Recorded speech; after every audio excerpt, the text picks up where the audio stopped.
ओम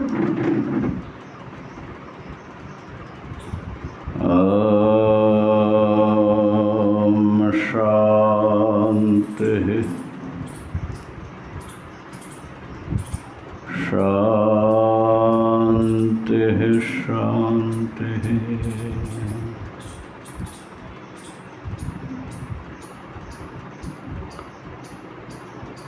शंकरं शंकराचार्यं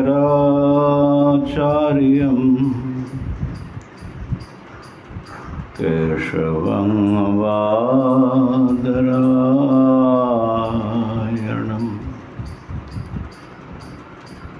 सूत्रभाष्यकृतो वन्दे भगवन्तो पुनः पुनः। ईश्वरो गुरुरात्मेति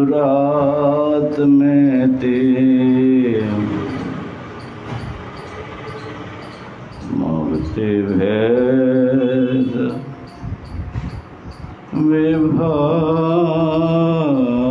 विभागिने व्योमवद् व्याप्त देहाय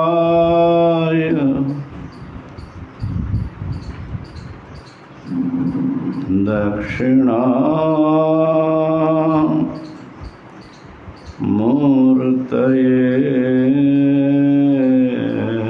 नमः। ओम शांति शांति शांति।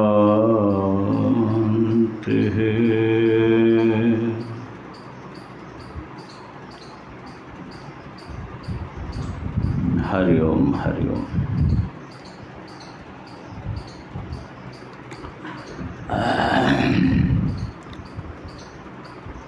विवेक चूड़ामणि 248 देखें।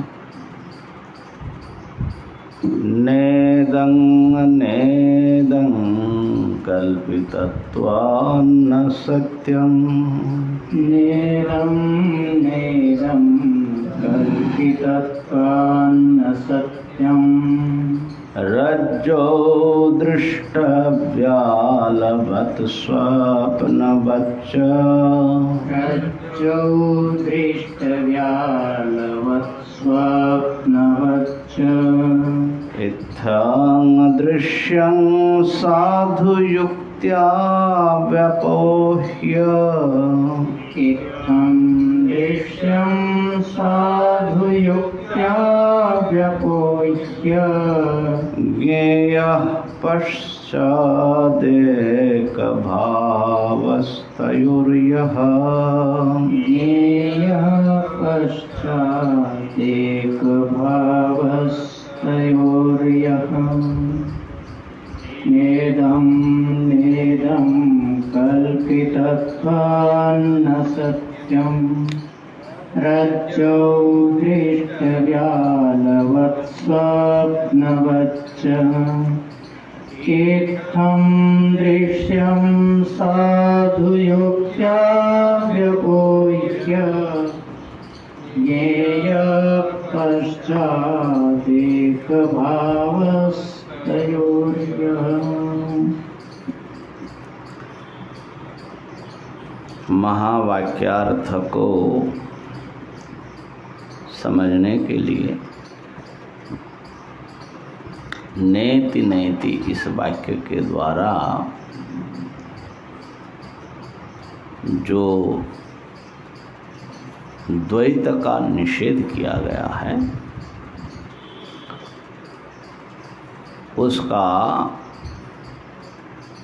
उसके माध्यम से ही आपको जाना पड़ेगा। द्वैत का निषेध करते हुए ही अद्वैत की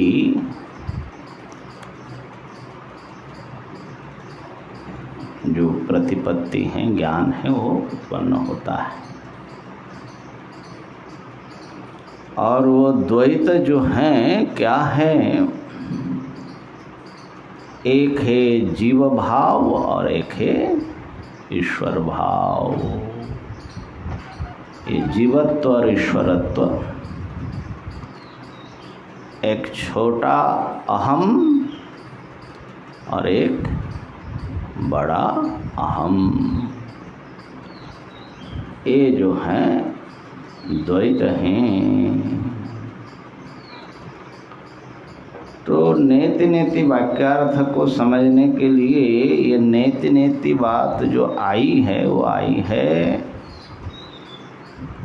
एक उपनिषद को समझाने के लिए, जो द्वितीय अध्याय के प्रथम ब्राह्मण के अंत में ये बात आई।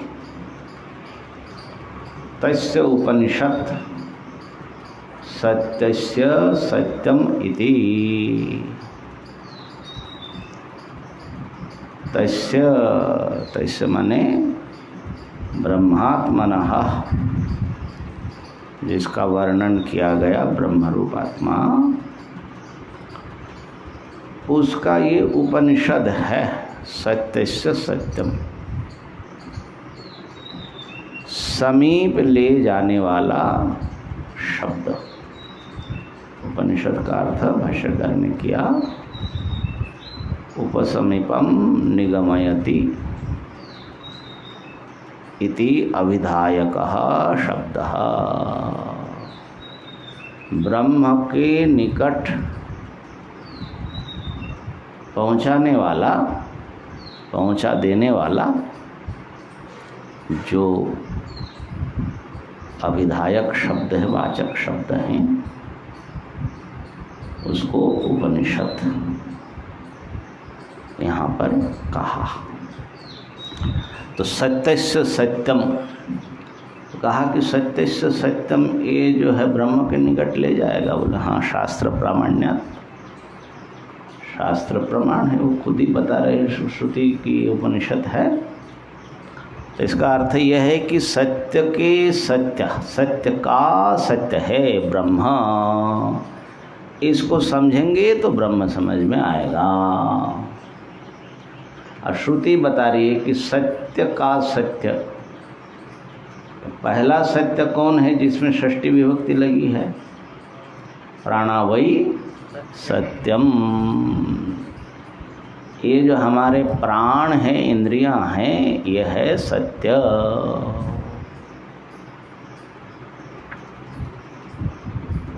और तेषाम, ये बहुत सारे सत्य हैं, इन सब के सत्य है, सबका सत्य है वो ब्रह्म।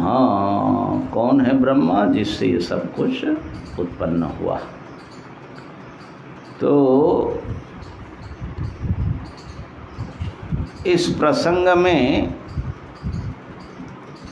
अजातशत्रु ने सुषुप्त पुरुष को जगा करके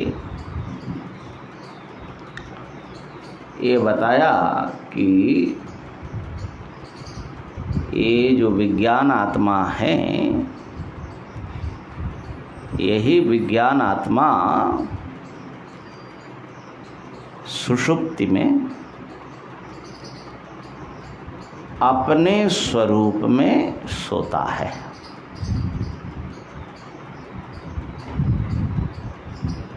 तो सुषुप्ति में आप कहाँ होते हैं?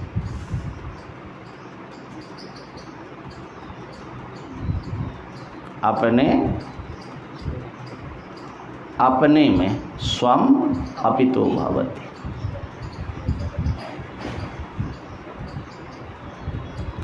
और इस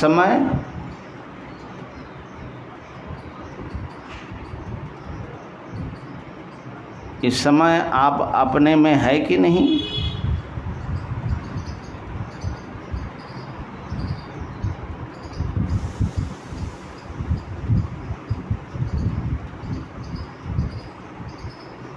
इस समय आप हैं कि नहीं?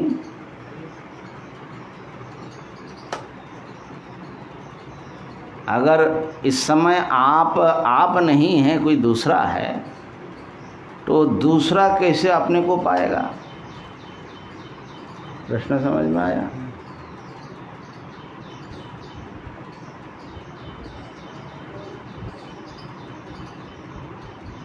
मैं स्वयं को प्राप्त करता हूँ सुषुप्ति में। इसका मतलब दूसरा दूसरे को प्राप्त करता है, ऐसा नहीं समझना चाहिए।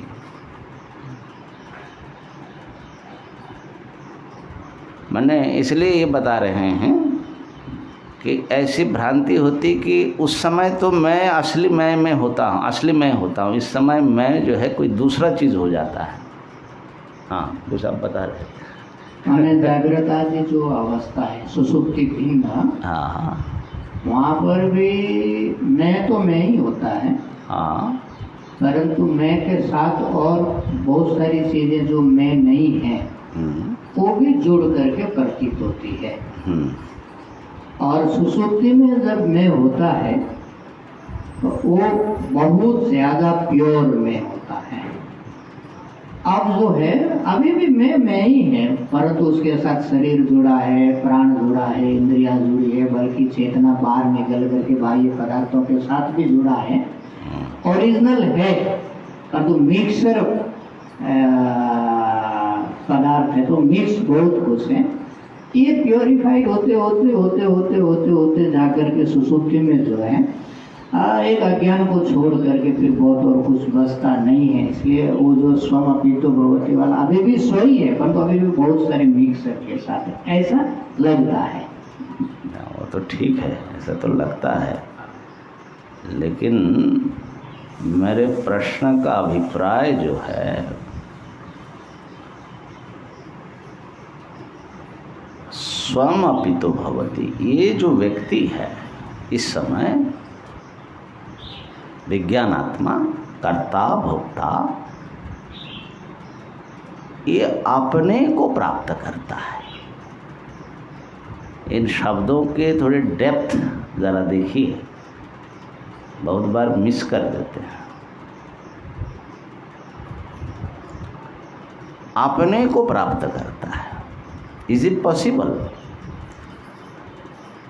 आप कहीं जा कर के चल कर के कैसे कुछ आप अपने को पाएंगे?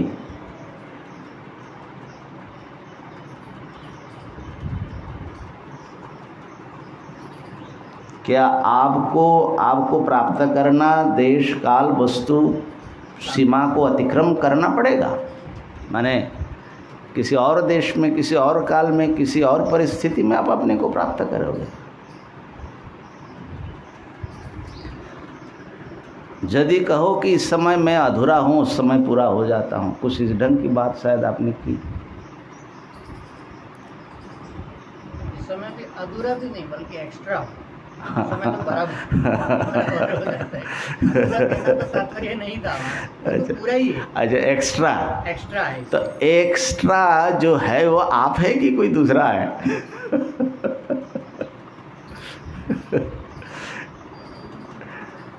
तो मेरे कहने का भाव ये था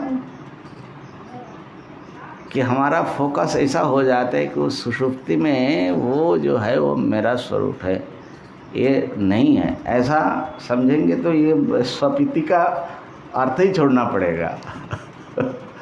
है ना? ध्यान में आ रही है बात? माने ये व्यक्ति वहाँ जाकर के अपने स्वरूप प्राप्त करता है, तो ये अपना स्वरूप नहीं है, ऐसा बता रहे क्या? नहीं। इसका मतलब है कि वो जो प्राप्तव्य हैं और ये जो प्रापक है एक ही वस्तु है। ये एकत्व पर ही आपका पूरा ध्यान केंद्रित करना है।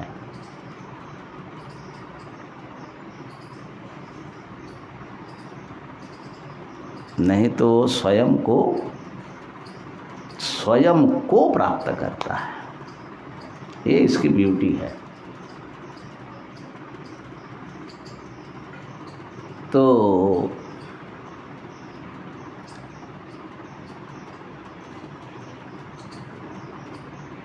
तो यहाँ पर जो है आप स्वयं स्वयं होते हुए भी, जैसे सोम महाराज बता रहे हैं, स्वयं तो कभी भी दूसरा नहीं हो सकता, एक्स्ट्रा नहीं हो सकता, लेकिन दूसरा अविद्या कल्पित कुछ दूसरा जो है उसको स्वयं के रूप में वो ग्रहण करता है। भ्रम, इसको बोलते भ्रांति, अध्यास। तो यहाँ पर जो है वो अध्यस्त रूप के साथ है वही स्वयं।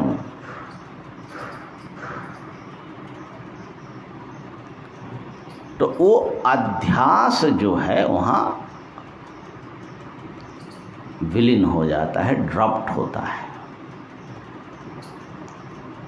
स्वयं में रंच मात्र भी अंतर नहीं आएगा, सुषुप्ति में, स्वप्न में, जागृत में।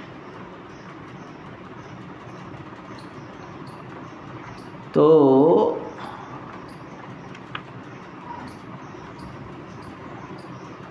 अब वो जो स्वरूप है, अब वहाँ उस स्वरूप से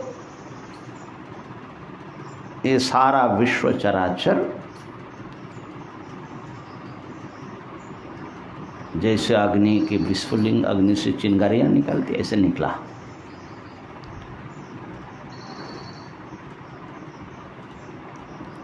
ध्यान देना, ये पहले मंत्र का थोड़ा सा सुना देता हूँ शब्द, इसे सुना हुआ फिर भी ध्यान में आ जाए। स जथोर्ननाभिस्तन्तुनोच्चरेत् यथाग्नेः क्षुद्रा विस्फुलिंगा विच्चरन्ति एवमेव अस्मदात्मनः सर्वे प्राणाः, एवमेव अस्मदात्मनः सर्वे प्राणाः, सर्वे लोकाः, सर्वे देवाः, सर्वाणि भूतानि व्युच्चरन्ति। तस्य उपनिषत् सत्यस्य सत्यमिति, प्राणा वै सत्यं तेषामेष सत्यम।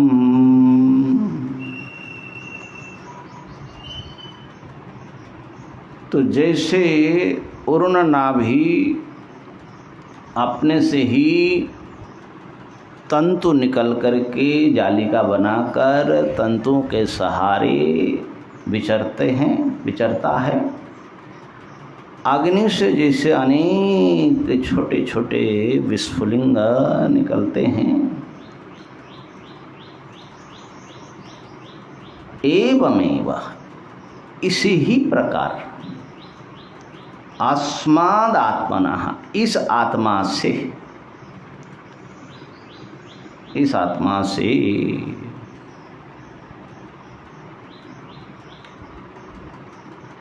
कौन से आत्मा से? तो सीधा सीधा तो वही है कि वो जो है जैसे कुमार, राजा, महाब्राह्मण जैसे सो जाता है, और कहाँ सोते हैं? वो जो है य शांतर हृदय आकाशः तस्मिन् शेते, उस अनंत चिन्मात्र आकाश रूप आत्मा से, सत्ता से, अनंत सत्ता से सारे प्राण, सारे लोक, सारी देवताएं और सारे भूता, सर्वाणि भूतानि, ब्रह्मा जी से लेकर छोटे से कीट तक सारे प्राणी समुदाय ये निकलते हैं, वो चरित होता है।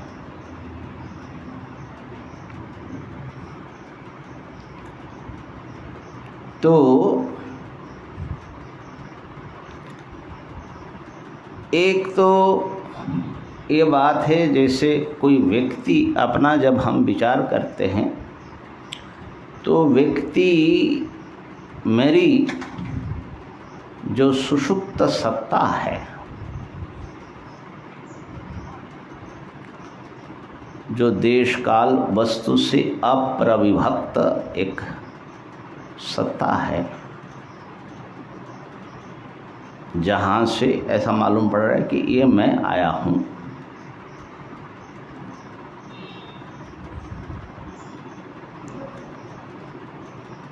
आप भी वहीं से आए, क्योंकि आपकी जो सुषुप्ति है वो सुषुप्ति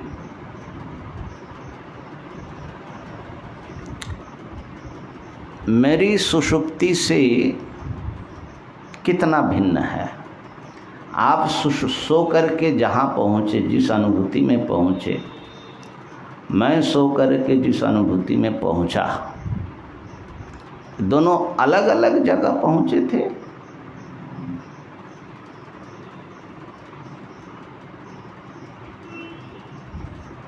ऐसा तो अनुभव नहीं, कुछ अलगाव उसमें, क्योंकि देखो सुषुप्ति तो अपनी निजी अनुभूति है प्रत्येक की, ठीक है ना।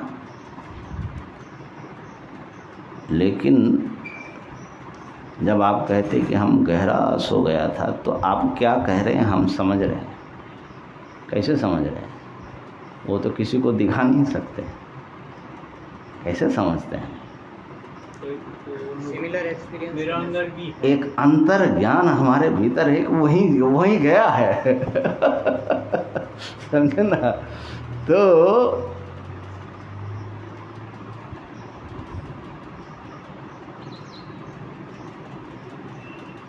प्रत्येक अगर सुषुप्ति से सुषुप्त सत्ता ही जगता है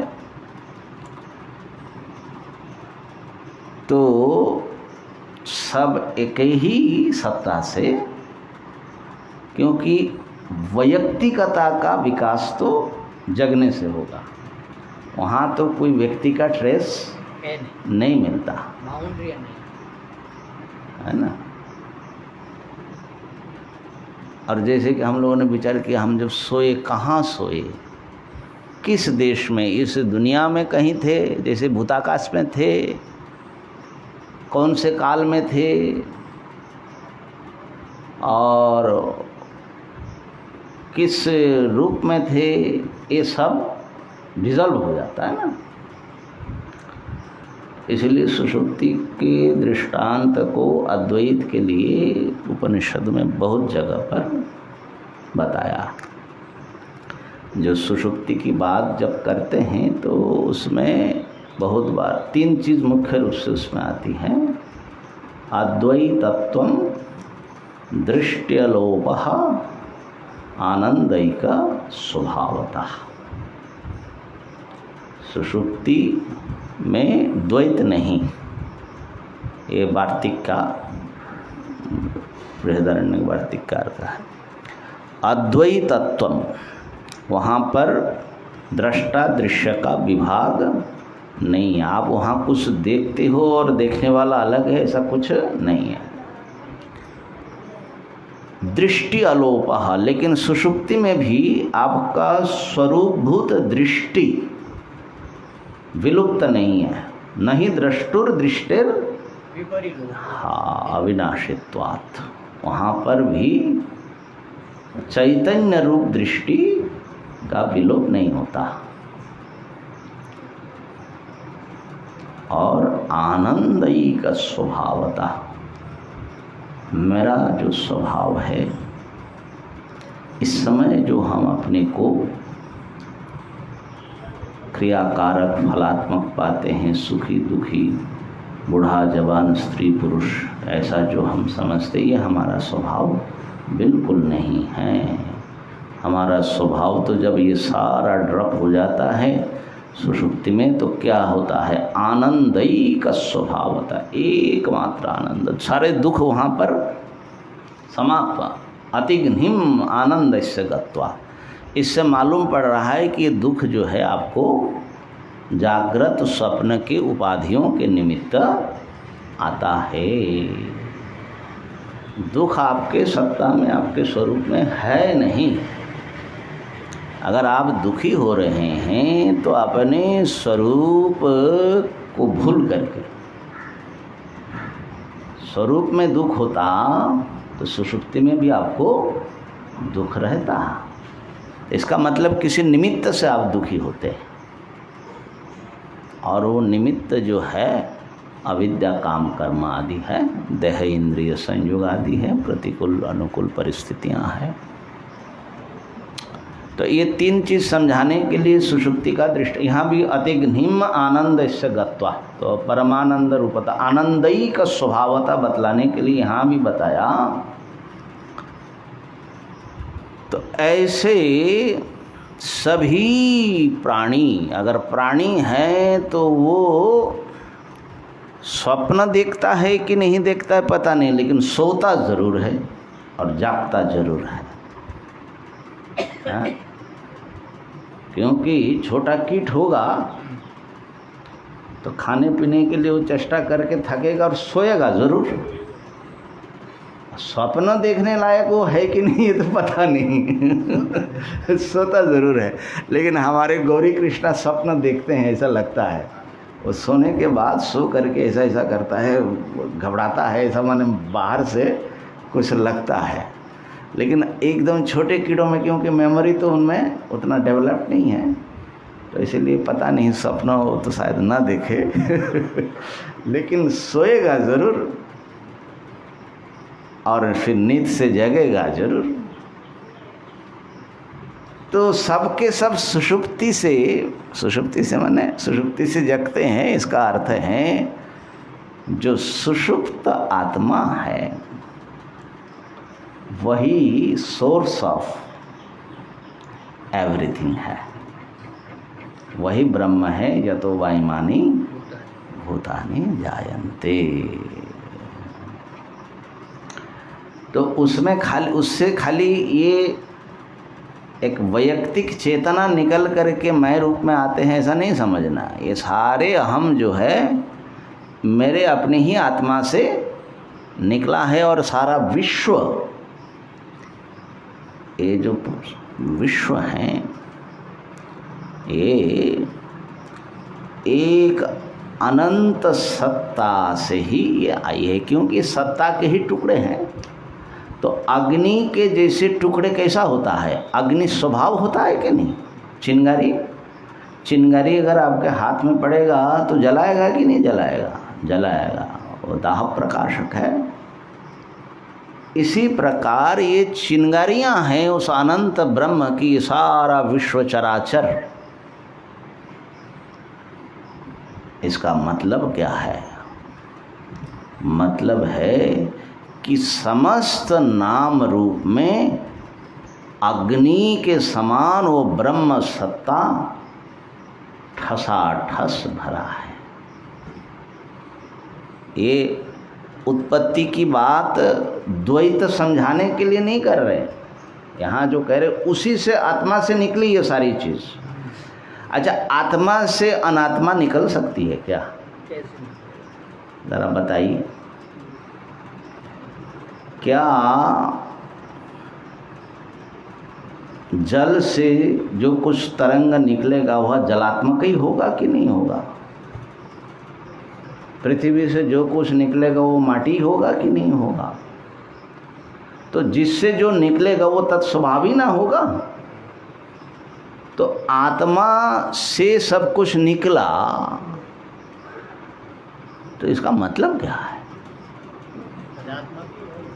आत्मा ही है सब कुछ, और कुछ दूसरा हो ही नहीं सकता। तो इस अवस्था में भी वही आत्मा विद्यमान है,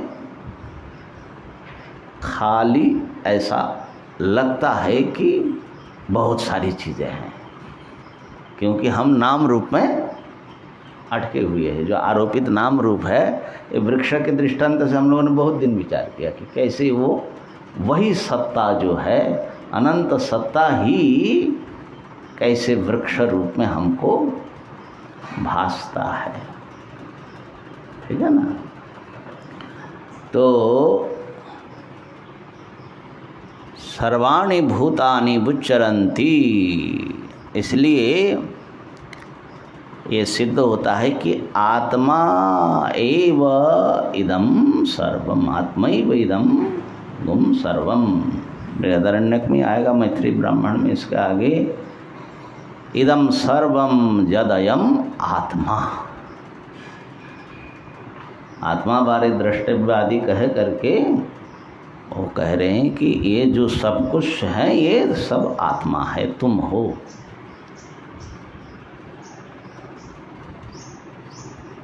अच्छा, बुच्चरंती उत्पन्न होते हैं, स्थित होते हैं और विलीन हो जाता है। उत्पत्ति से पूर्व केवल आत्मा मात्र था। उस आत्मा से अग्नि विस्फुलिंग की तरह स्थावर जंगम बुच्चरंती उत्पन्न होते हैं। ये भी ध्यान देना। बहुत जगह पर ये बताया जाता है कि अजायत माने अतीत काल का प्रयोग करते हैं, है ना। उत्पन्न हुआ, हाँ संभवतः। यहाँ पर वर्तमान काल का कथन बुच्चरंती। तो अब इसका अर्थ बताने के लिए अग्नि विस्फुलिंगा इव भाष्यकार ने कह दिया बुच्चरंती उत्पद्यन्ते अनिशम, एक पद लगा दिया, अनिशम माने हमेशा, अहर्निशम, निरंतर उत्पन्न होते हैं, हो रहे हैं। तो इससे जो है उत्पत्ति व्यापार स्टॉप नहीं होगा, नहीं तो स्टैग्नेंट विश्व में ऐसा जैसे हो गया और उसमें हमको नहीं भाई निरंतर वो जो है वो रहस्य जो है ना, चमत्कार ब्रह्म आत्मा निरंतर उत्पन्न हो रहे हैं। योगियों ने भी यही माना, क्षणावच्छेदेन संपूर्ण ब्रह्मांड एक साथ परिणाम होता है। क्षण क्षण रूप बदलता है, ऐसे क्षण क्षण उत्पत्ति है। और फिर जल उद्भूतवत् प्रलीयते, भाष्यकार लिखते हैं, उसी में बुलबुले की तरह पानी में ही विलीन हो जाता है। और स्थिति काल में भी उसी में, उसी आत्मा में टिका हुआ है। सबके सब उत्पत्ति से पूर्व आत्मा मात्र था, उत्पत्ति काल में आत्मा रूप में ही सब टिका हुआ है, और प्रलय काल में सब आत्मा ही हो जाता है। तो बताओ आत्मा के अलावा कुछ हो सकता है? तो इसलिए ये जो हम लोग भिन्न भिन्न देख रहे हैं कि ये मैं हूँ ये मैं नहीं हूँ, ये अविद्या है, ये अविद्या है। द्वैत दर्शन, मैं हूँ आप है जगत है, ये जो है ये सब अलग अलग हैं, ये भी ठीक है, ये सत्य है, लेकिन सत्य का एक सत्य है, ये सत्य है, इस सत्य को लेकर के व्यवहार चल रहा है, इट इज ट्रूथ, लेकिन ये अज्ञान का सत्य है। ठीक है, ये स्वप्न का सत्य है। अब ये अज्ञान टूटे, अज्ञान टूटना आवश्यक है। तो देखेंगे अहमेव इदं सर्वम, मेरे अलावा कोई दूसरा नहीं है। तो इस प्रकार से अद्वैत आत्मा रूप ब्रह्म का उपदेश यहाँ पर अजातशत्रु ने किया। लेकिन ये जो सत्य से सत्यम कहा है वो जानबूझ करके कहा, तो थोड़ा सा इसको और मजबूत करने के लिए आत्मा उपदेश को द्वितीय ब्राह्मण का प्रारंभ कर रहे हैं। इसमें माने दो सत्य हुआ, एक तो सत्य है और एक सत्य का सत्य है। तो प्रथम सत्य का वर्णन करना है और प्रथम सत्य का निषेध नेति नेति से करते हुए वो चरम सत्य तक पहुंचाना है। ये है इस पूरे प्रकरण की गति प्रकृति। अब द्वितीय ब्राह्मण जो हैं बड़े वो भी रहस्यमय शब्दावली है। यो हवै शिशुम साधनम सप्रत्याधानम सस्थूनम सदामम वेद सप्तहो द्विशतो सप्तह द्विशतो भ्रातृव्यान अवरुणद्धि। कहा कि एक शिशु है। शिशु जानते हैं? शिशु क्या है? छोटा बच्चा, नन्हा। इस बच्चे को जो जानता है ना, वो कमाल उसको जो है फल मिलता है। लेकिन बच्चे को कैसा जानना है? वो आधान से वो कहाँ रहता है, सप्रत्याधान वो विशेष रूप से कहाँ होता है या खेलता है, किस खूंटे से बंधा है और उसका बंधने का रस्सी क्या है। एक बच्चा रस्सी के द्वारा खूंटे से बांधा किसी आधार में किसी विशेष स्थान पर वो खेलता है, उसको जो जानता है। ऐसा कभी सुना?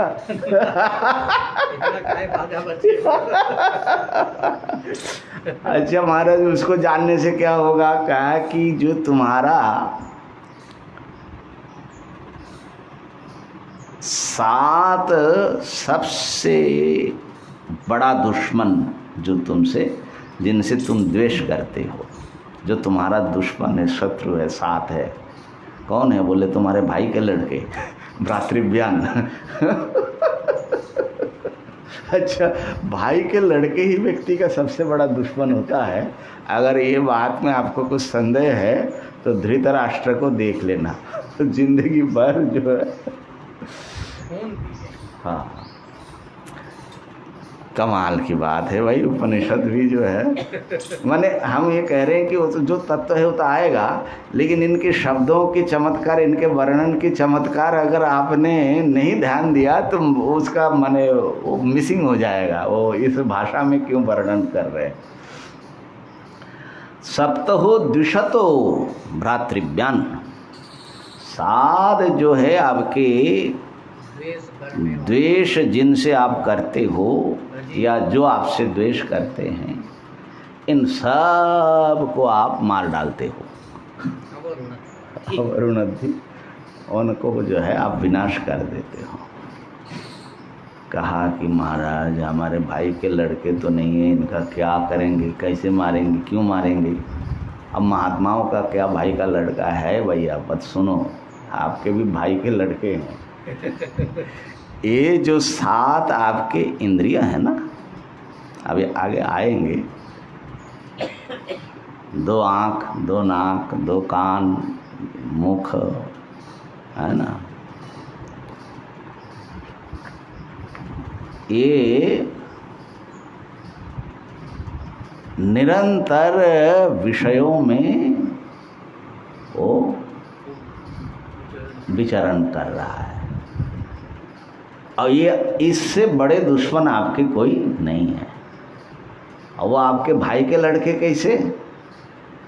क्योंकि ये सब जो है ना, ये जो बच्चा है, जो शिशु, इसी के साथ ही जन्मा है। तो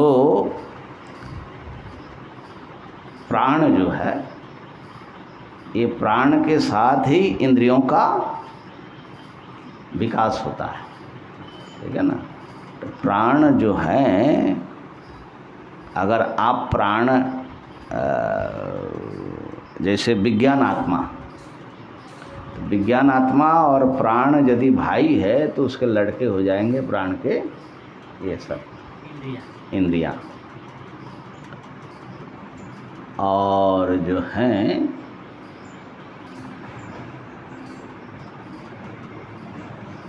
अच्छा,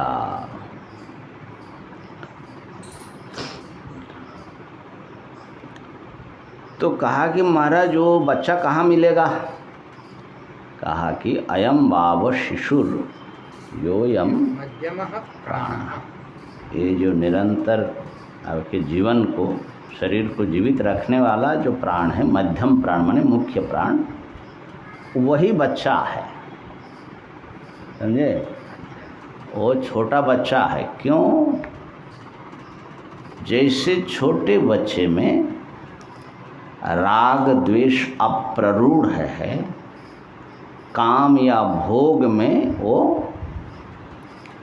असचेतन है, उसका जो है बच्चे को, जैसे खास करके स्त्री पुरुष भोग की जो लालसा है वो इस छोटे बच्चों में नहीं होता। एकदम छोटे जो बच्चे हैं नन्हा, उनको स्त्री पुरुष का भेद ही नहीं मालूम पड़ता।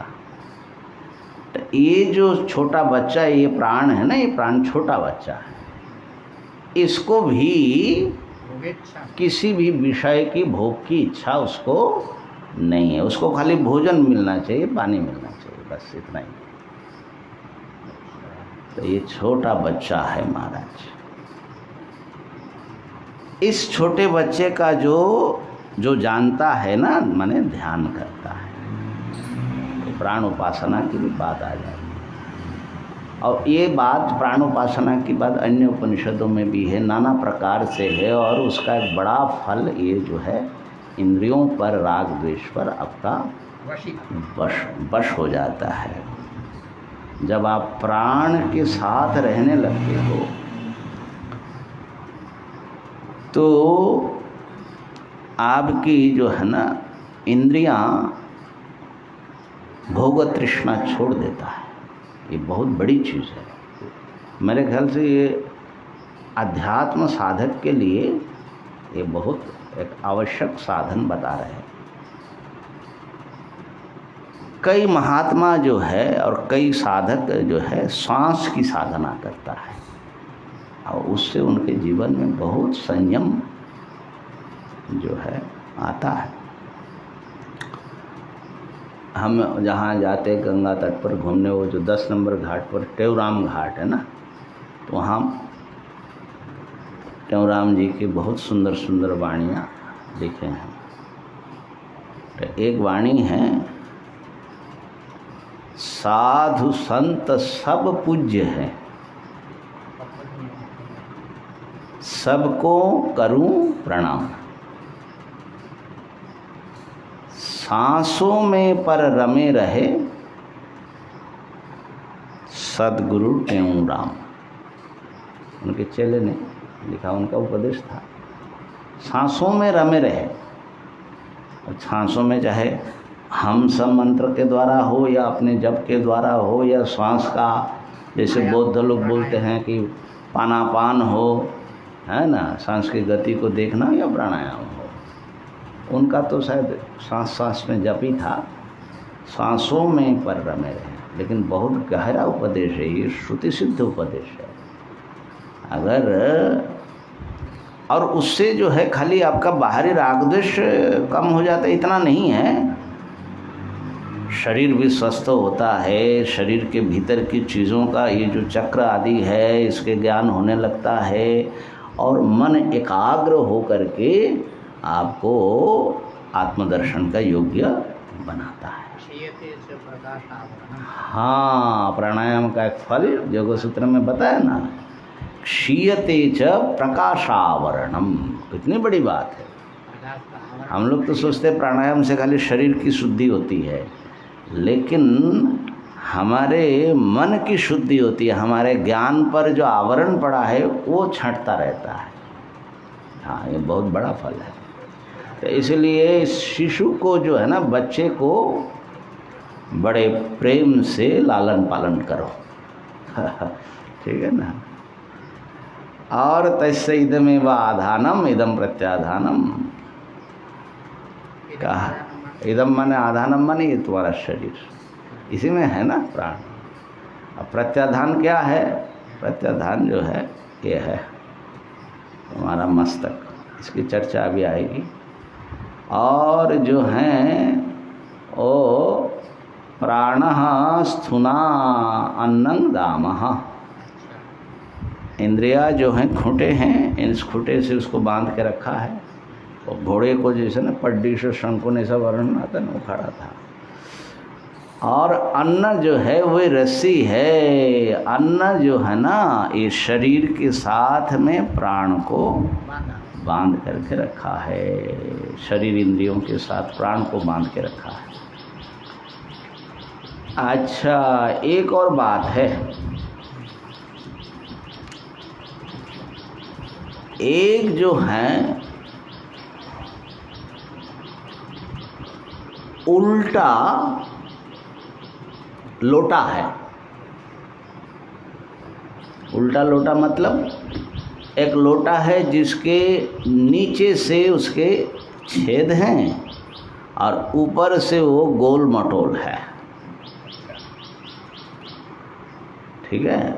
अर्वाग बिलश चमसः ऊर्ध्वबुध्नः तस्मिन् यशो निहितं विश्वरूपं तस्य आसत ऋषयः सप्ततीरे वागष्टमी ब्रह्मणा संविदाना।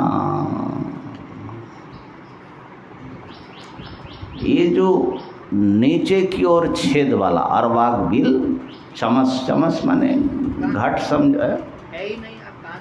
तीसरा मंत्र, तुम इतना दूर कहाँ चले गए? तीसरे में चले गए, दूसरा। हाँ, दूसरे में अब कितना बताएंगे? तदेश श्लोको भवति मिला, वही अर्वाग बिलश चमस।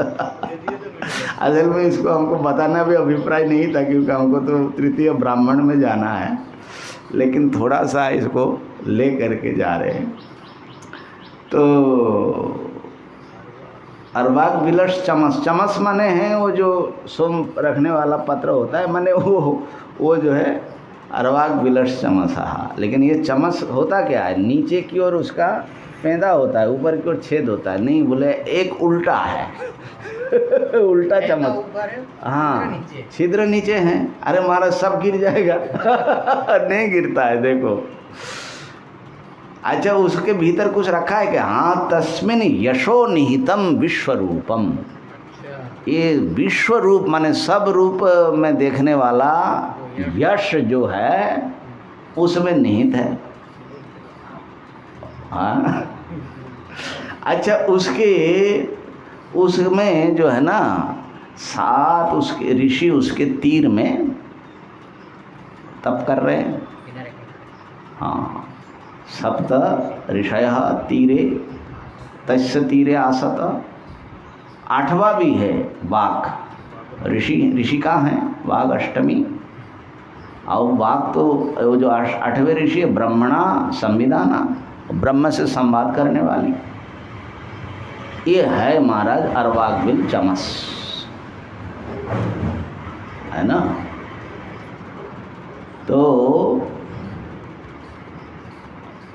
कहा कि तो बड़ा विचित्र है महाराज, ये चमस कौन है? उल्टा शेर बोले, ये तुम्हारा जो मस्तक है ना, ये क्या है? खोपड़ा। अर्वाग बिल, और इधर से जो है इसका, ये तो चमड़े से ढक करके रखा है, लेकिन भीतर से क्या है? अच्छा देखो, हमारे प्रतिदिन का अनुभूति की बात कर रहे हैं, लेकिन ऐसा करते हैं बात जो है। लेकिन अगर पहले बता दे तुम्हारे मस्तक में 7 इंद्रियां हैं, तो तुम सुनते क्या? तो एक तो ये हुआ, उसके भीतर महाराज यशो निहितम माने ये जो सारे इंद्रियां हैं ना, प्राणा वही यशः, नाना रूप लेते हुए वो है प्राणा व ऋषयः वागष्टमी। माने ये 7 ऋषि है। बोले कौन कौन ऋषि है महाराज? अरे यही जो है ना, गौतम और भरद्वाज और विश्वामित्र जमदग्नि कश्यप और वाक, और 8वें हैं अत्रि। ये 8 ऋषि हैं, है ना। कितने हुए? 7 हुए क्या 8 हुए? गौतम, भरद्वाज और जो विश्वामित्र, जमदग्नि, और यहाँ पर गड़बड़ कर दी, मिस प्रिंटिंग हुआ। देखो तो आगे क्या है एकदम, वो जो चौथा मंत्र है आपको मिलेगा नहीं, दहला। हाँ नहीं, वो ढूंढना पड़ेगा, बहुत समय चला जाएगा। बाबा ये आरण्य है। हाँ, वशिष्ठ और कश्यप। हाँ, वशिष्ठ कश्यप है। 7 ही हुआ ना।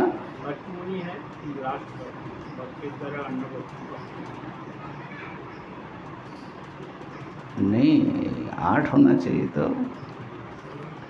अच्छा, गुनो, गौतम भरद्वाज 2 हुआ, विश्वामित्र जमदग्नि, वशिष्ठ और कश्यप हुआ, और जो है वाक हुआ, अत्रि।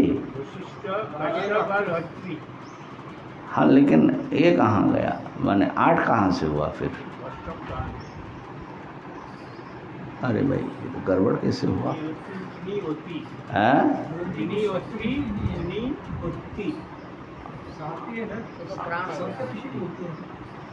नहीं, वो हम सप्तऋषि तो बोले, लेकिन अष्टमी ब्रह्मणी संविधाना।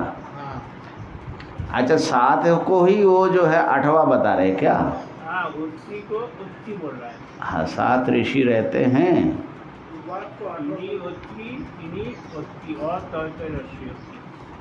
अच्छा, 7 ही है, 8 हो जाता है। देखो बताते हैं कैसे। तो इमौ एव गौतम भरद्वाजो, ये जो आपके 2 आँख है ना, एक गौतम है, भरद्वाज है। ये जो 2 कान हैं, ये विश्वामित्र हैं और जमदग्नि है। और ये जो नाक है, इसका 2 छेद, ये है वशिष्ठ और कश्यप। और ये जो आपके मुख के में रसनेन्द्रिय है ना, हाँ, वो जो है वागिंद्रिय भी हैं, रसनेन्द्रिय भी है। ये 8 हो गया। हाँ,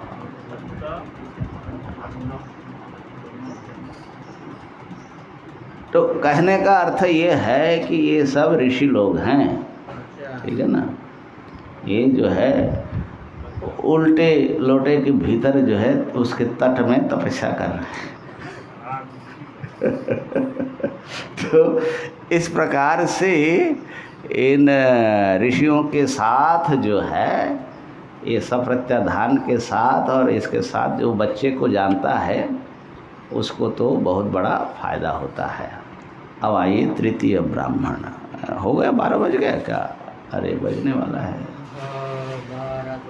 अब मुख्य जो है ये है, ये तो प्रासंगिक वर्णन था प्राण का, जो प्राणा वही सत्यम तेषाम ऐसा सत्यम। तो प्राण कैसा है, क्या है, इसमें कैसे काम करता है, ये थोड़ा सा बताया। अब है द्वे वाव ब्रह्मणो रूपे, मूर्तम चैवा मूर्तम च मर्त्यम च अमृतम च स्थितम च यच्च सच्च त्यच्च। ब्रह्म के 2 ही रूप है, ठीक है। और वो 2 रूप क्या हैं? मूर्त और अमूर्त। इस ब्राह्मण का नाम मूर्ता मूर्त ब्राह्मण बोलते हैं। वो शिशु ब्राह्मण है। अब मूर्त के 3 विशेषण, अमूर्त के 3 विशेषण। जो मूर्त हैं वो मर्त्य है। मर्त्य माने मरने वाला। अच्छा, मूर्त क्या होता है, अमूर्त क्या होता है? हाँ, मूर्त माने मूर्ति वाला, जिसकी कोई मूर्ति है। आकार माने एक ठोस आकार है, दूसरों से अलग करके जिसको आप एक समझ सकते हैं, वो मूर्त है। और जो ऐसा नहीं है वो अमूर्त है। हाँ ना, वो चीज़ नहीं, वो यहाँ पर नहीं घटेगा, क्योंकि उपनिषद जो हैं वो सब लिखने वालों से हजार युग पहले के हैं। तो मर्त्यम, मूर्त जो है मर्त्य है और वो स्थित है, वो कहीं है। हाँ, परिच्छिन्न बताएंगे। और वो जो है सत हैं। हाँ, वो सत है, वो अन्यों से अलग करके विशिष्ट विशेषणों से एक विशिष्ट रूप में उसको हम जान सकते हैं, यही सत्य। अच्छा, मूर्त अमूर्त क्या है? और अमूर्त जो हुआ अमृत है, वो जो है व्यापक हैं और उसको विशेषणों में माने स्पष्ट परिदृश्य व्यक्त विशेषणों में बांध नहीं सकते। कहा कि मूर्त जो है ये वायु और आकाश से भिन्न जो चीज़ है वो मूर्त है। यहाँ पर पंचभूत की बात आ रही है। मूर्त अमूर्त में पंचभूत। मूर्त और अमूर्त दोनों ही पंचभूत। अच्छा, माने वो तृतीय कैटेगरी ना। पृथ्वी जल तेज अमूर्त हैं, मूर्त हैं। वायु और आकाश अमूर्त में हैं। तो मूर्त और अमूर्त ये सत्य हैं, और सत्य का सत्य दूसरा है। ठीक है। तो कहा कि पहले मूर्त को समझ लीजिए। ये जो वायु है, अंतरिक्ष है, उससे जो अन्य है वही मूर्त हैं, माने पृथ्वी जल तेज। अब मूर्त का दो रूप दिखाएंगे। अच्छा, ब्रह्म के दो रूप में, एक रूप मूर्त हुआ, एक रूप अमूर्त हुआ। ये पहले दिमाग में बैठा।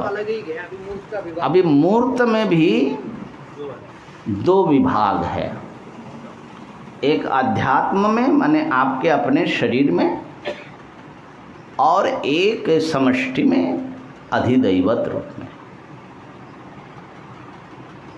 मूर्त भी दो भाग में है। तो पहले अधिदैवत में बता रहे हैं, ये वायु और अंतरिक्ष माने आकाश से भिन्न जो है वो मर्त्य हैं, और ये स्थित भी हैं। स्थित पदार्थ माने कहीं से चल के जो कहीं टिकता है, माने परिच्छिन्न। स्था जो होता है ना, गति निवृत्त, गति पूर्वक, हाँ, फिर हाँ निवृत्त, स्थिर हो गया। इसी से परिच्छिन्नता अर्थ भाष्यकार ने निकाला। और ये जो है सत है। अब मूर्त को उसके सार समझ लो तो मूर्त आपको समझ में आएगा। अधिदैवत में माने समष्टि में। इस मूर्त अतस्य मूर्तस्य अतस्य मर्तस्य अतस्य स्थितस्य अतस्य सतः ऐशो रसः यैष तपति सतो ही ऐश रसः। ये जो तप रहे हैं ना सूर्य भगवान, ये जो हैं, ये जो तपता है, ये मूर्त का रस है, सार। हाँ, पूरा मूर्त है, पूरा मूर्त नहीं, मूर्त का सार है। सार मूर्त में ऐसे तो तीन तत्व हैं। हाँ, तेज, जल, वायु। हाँ, पृथ्वी जल और तेज। तो भाष्यकार कहते कि इन्हीं के प्रकाश से ही हम ये तीन विभाग देख पाते हैं। पृथ्वी का, जल का और तेज का अंतरिक्ष में, माने समष्टि में देवता रूप में सार हुआ सूर्य। उसमें दो तो दिखता है, दो दिखता है, तेज तो है ही है वो। माने उसी के प्रकाश में ही ये तीन चीज दिखता है। ठीक है, तो ये जो है तीन के भी अगर मान लो तीन तत्व और उनसे बने हुए बहुत सारे चीज़ें, उसमें सर्वोत्कृष्ट किसी को बताना हो तो किसको बताओगे? सूर्य बताओगे कि नहीं? तो सार हुआ कि नहीं हुआ? श्रेष्ठ अर्थ में भी सार ले सकते हो। हाँ, हुआ ना सूर्य, इसलिए सार है। अच्छा, अब अधिदैवत में अमूर्त का भी दो विभाग है। वायु और अंतरिक्ष अमूर्त है, आकाश। वायु आकाश का अधिदैव में रूप है और अध्यात्म में देखना है। अध्यात्म में अपने में, व्यक्ति में और विश्व में, ऐसा अर्थ लगा। तो अमूर्त कौन है? अथ अमूर्तम वायुश्च अंतरिक्षम, माने आकाश और वायु। और ये जो है एतद अमृतम, एतद यथ, एतद त्यथ, यही जो है बाकी तीन विशेषण आ गया। ये अमृत है और ये जो है व्यापक है और ये जो है कोई व्यक्त विशेषण से घिरा हुआ नहीं है, त्यथ परोक्ष है। और इन अमूर्तों का, ये दोनों अमूर्त मिल करके इसका रस देख लो क्या है। एतस्य रसः तस्य एष रसः, ये एष एतस्मिन् मंडले पुरुषः तस्य ही एष रसः इति अधिदैवतम। ये सूर्य मंडल के भीतर एक पुरुष की सत्ता है। सूर्य के भीतर एक पुरुष बैठे हुए हैं। वो पुरुष कौन है? सूत्रात्मा हिरण्यगर्भ, हिरण्यगर्भ समष्टि प्राण। वैसे तो वो सूर्य में, चंद्र में व्याप्त है, लेकिन सूर्य में उनकी विशेष अभिव्यक्ति माना जाता है।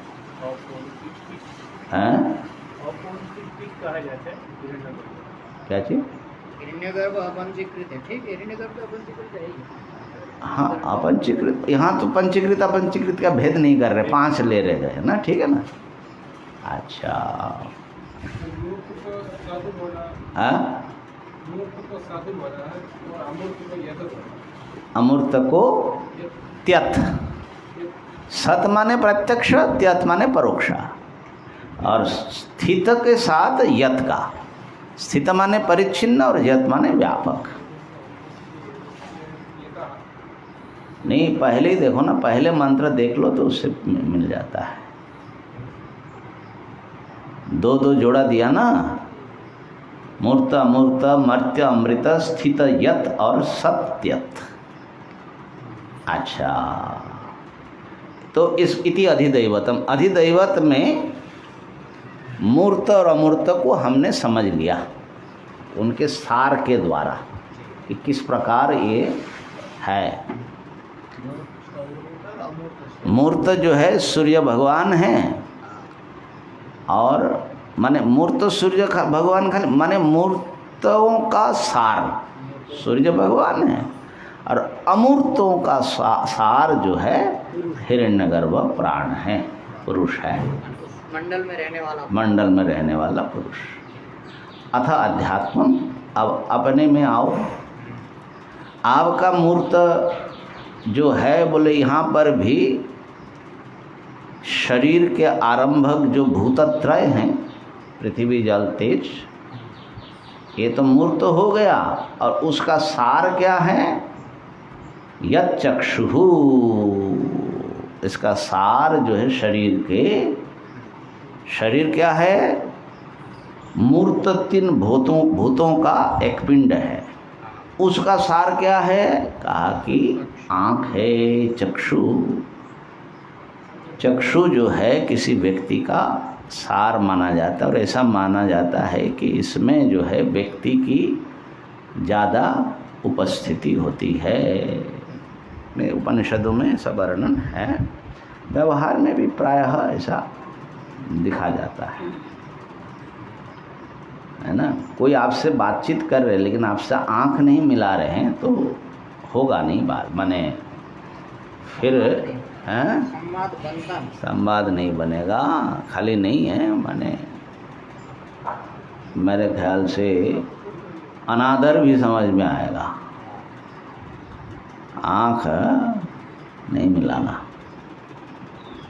अभी आज ही पेपर में आया, कुछ लोग शिकायत करने गए, कौन लेखपाल ना कौन, वो लेटे लेटे उल्टे बात कर रहा है और वो सीधे अपने मुंह से बात भी नहीं करते, उसका दो कोई सेवक है उनसे बात कर रहे हैं। भाजपा का नेता ही गया है, छोटा मोटा नेता। अब वीडियो वायरल हुआ, जतिशरानंद जी ने जांच का आदेश दे दिया। तो आंख मिलाना भी जरूरी है। अरे भाई ऐसा इतना जो है अपमान कैसे करते हो। तो खैर नेत्र जो हैं महाराज, वो त्यागमूर्ति जी ये चक्षु का प्रसंग जहाँ भी आएंगे वो सुनाएंगे। वो गए थे अपने अवधूत नित्यानंद जी का दर्शन करने, गणेशपुरी मुंबई के पास है ना, बड़े सिद्ध महात्मा होते थे, नंगे रहते थे, अवधूत थे। लोग बड़े लंबे लाइन लगा करके दर्शन कर रहे हैं, तो वो भी लाइन में लग गए। बहुत पहले की बात है। तो बोले कि अब दर्शन, वो तो ऐसे हम लोगों की तरफ ना देख, ऐसे उल्टा लेटे हुए हैं, माने लेटे हुए हैं, ऐसे लेटे ही रहते हैं बाबा। तो बोले कि मैं उनके पास पहुंचा तो मेरे मन में हुआ कि दर्शन तो हुआ नहीं महाराज, शरीर देखा लेकिन आंख तो मिली ही नहीं। अब बोले जैसे मेरे मन में महाराज विचार आया, पता नहीं क्या है, उन्होंने आंखें खोला, मेरे तरफ ऐसे देखा। तो स्वामी जी जो है बड़े संतुष्ट हुआ स्वामी जी को कि दर्शन हुआ महात्मा का, मिले। तो आंख जो है, कहने का अर्थ है कि ये जो है पूरे तीन भूतों में, अध्यात्म में सार यही है। अध्यात्म में शरीर मन में ये सार है, शरीर में खास करके सार है। और इसमें जो है फिर अमूर्त का सार क्या है, तो ये दाहिने आँख में जो पुरुष है, जो इसमें रह करके देखता है, माने वही आपके जो भीतर प्राण तत्व बैठा हुआ है, माने सूक्ष्म शरीर, व्यष्टि पुरुष। वो पुरुष जो है, जो इंद्रियों में, प्राणों में के रूप में जो विद्यमान है, वो है अध्यात्म में अमूर्त का सार। ठीक हो गया?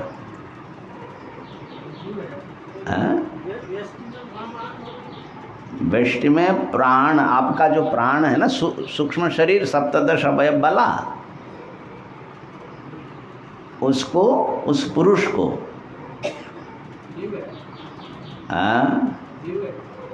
अब यहाँ तो जीव को ब्रह्म बता दिया, इसलिए हम जीव नहीं कहेंगे, जीव की उपाधि बताएंगे।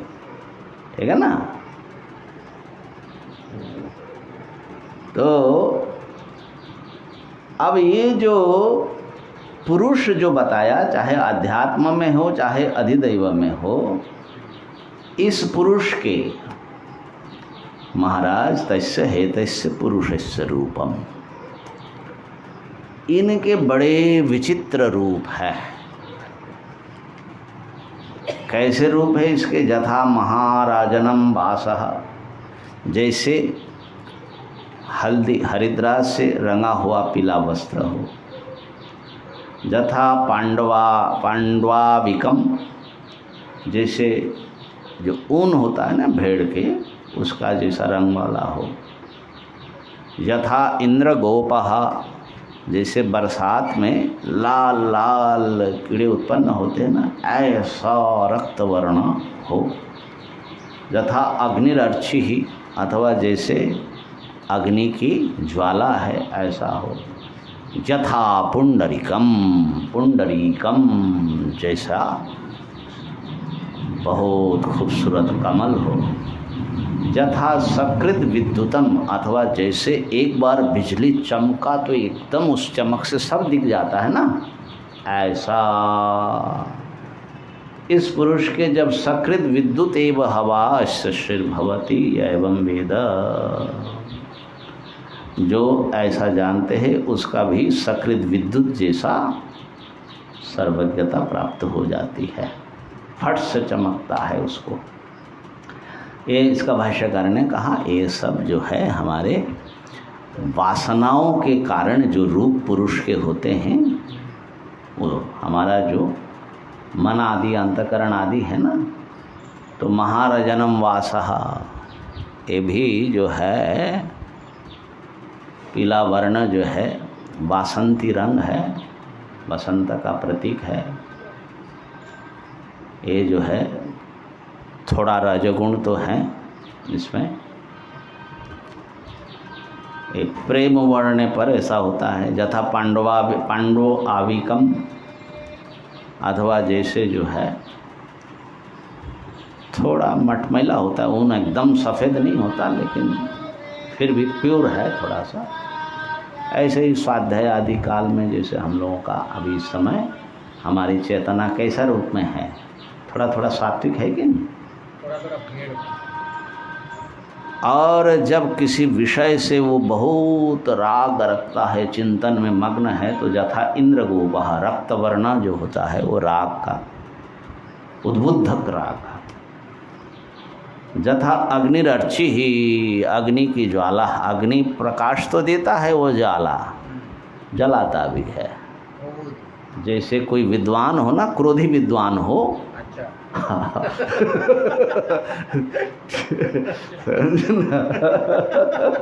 तो भैया अग्निरर्ची ही छू नहीं सकते लेकिन प्रकाश थोड़ा थोड़ा मिलता है।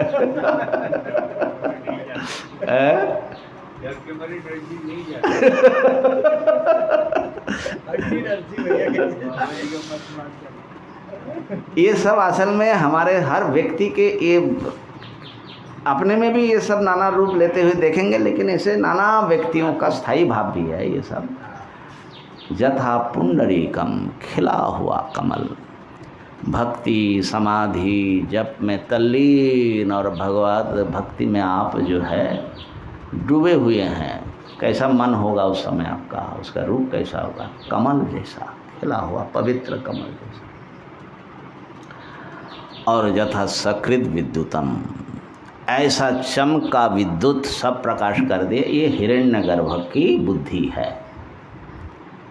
समष्टि जो हिरण्यगर्भ है वो सर्वज्ञ माने जाते हैं, क्योंकि उन्हीं की बुद्धि का थोड़ा थोड़ा तो हमारे पास है, ठीक है ना। तो ये जो पुरुष है, भाष्यकार ने कहा कि वासना भेद से ये सब पुरुष के रूप है। हमारे सूक्ष्म शरीर रूप जो पुरुष है उसमें वासनाएं रहती हैं मूर्तामूर्त की, उसके भेद से ये। और बोले कि ये तो खाली एक क्या बोलते हैं, उपलक्षण विधेया कहा, अनंत वासनाएं हैं, इसलिए उसका कोई परिसंख्या की नहीं जाती, जितने प्राणी हैं उतने रूप है उसके। ऐसा सूक्ष्म शरीर ही उन रूपों में प्रकाशित है। तो अब देखिए ये जो मूर्त और अमूर्त हैं, अब मूर्त अमूर्त तो ऐसे पंचभूत हो गया, लेकिन हम जो हैं पहले अध्यात्म में और फिर अधिदेव में समझते। हमारा मूर्त क्या है, ये शरीर, खास करके उसका रस है आँख, लेकिन ये पूरा शरीर ही क्या हो गया, मूर्त भूतों का एक समुदाय। और इसके भीतर आपको क्या अनुभव में आ रहा है? इसके भीतर कुछ और रूप है कि नहीं, और कुछ है कि नहीं? कहा कि प्राण है, इंद्रियां हैं, मन है, अहम अनुभूति हैं, और नाना प्रकार की वासनाएं, कामनाएं, विचार, भावनाएं सब चल रही है ना?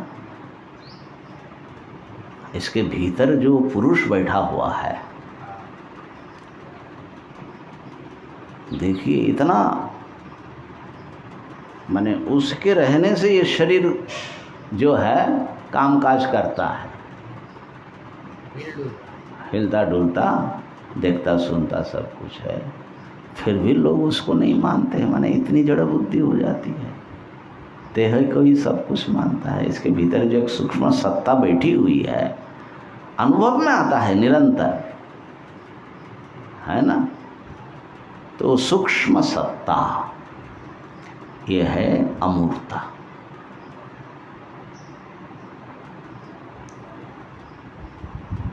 तो आप कौन है? हुआ ये स्थूल शरीर कि वो सूक्ष्म जो है बुद्धि अहंकार से लेकर इंद्रियां प्राण, आप हुआ रही हो, ये दोनों आपके रूप है। चेहरे है कि नहीं? आपको हम देखेंगे तो क्या देखेंगे? बाहर से यही दो ही हमको, दूसरा तो अंदाजे से, लेकिन आपको तो दोनों दिखता है। लेकिन आप कौन हैं? आपका स्वरूप क्या है?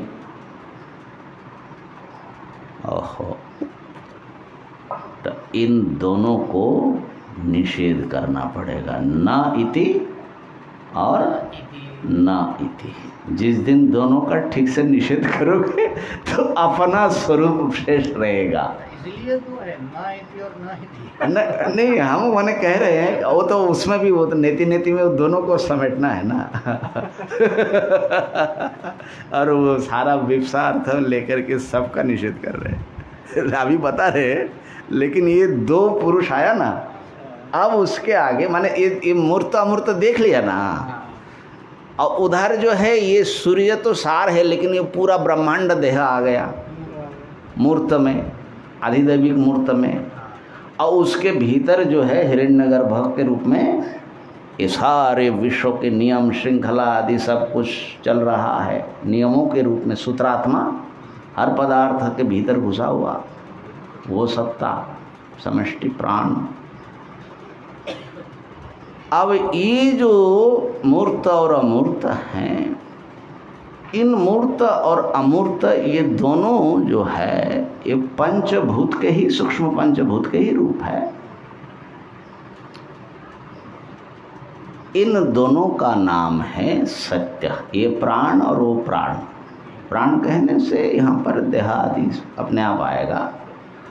ये है सत्य, पंचभूतात्मक, पंचभूत सत्य होने से ये है पूरे व्यवहार का सारा सब कुछ जो है आप सच समझ करके जो व्यवहार करते हो यही है। अब सत्य का सत्य क्या है कल बताएंगे।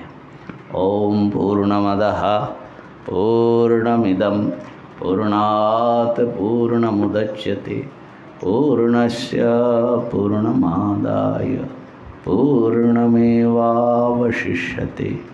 ओम शांति शांति शांति।